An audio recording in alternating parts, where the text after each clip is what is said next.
کچھ خبریں کھیل کے میدان سے آپ کو بتائیں۔ فیڈریشنز کے لیے NOC کے حصول کے شرائط مزید سخت۔ PSB کی نئی ہدایات کے مطابق فیڈریشن کو NOC حاصل کرتے وقت منتخب کھلاڑیوں کی کارکردگی کی تفصیلات فراہم کرنا ہوں گی۔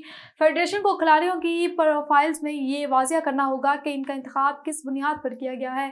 پاکستان اسپورٹس بورڈ کے مطابق فیڈریشنز کو یہ بھی تصدیق کرنا ہوگی کہ کھلاڑیوں کا انتخاب مکمل طور پر میرٹ پر کیا گیا ہے۔ اور English fast bowler mark would Pakistan کے خلاف سیریز سے باہر۔ انگلش کرکٹ بورڈ کے مطابق مارک ووڈ اس سال مزید کرکٹ نہیں کھیلیں گے۔ ECB کا کہنا ہے کہ مارک ووڈ انگلینڈ کے دورہ پاکستان اور نیوزی لینڈ میں حصہ نہیں لیں گے۔ وہ اگلے سال پاکستان میں چیمپئنز ٹرافی سے قبل واپسی کے لیے پر امید ہیں۔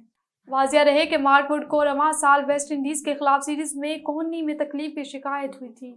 اور چیمپئنز ون ڈے کپ کے لیے میچ آفیشلز کا اعلان۔ ICC کے سابق elite panellist umpire Aleem Dar اور ICC کے انٹرنیشنل پینل کے امپائر آصف یعقوب 12 ستمبر کو چیمپئنز ون ڈے کپ میں وولز اور پینتھرز کے درمیان ہونے والے افتتاحی میچ کی امپائرنگ کریں گے۔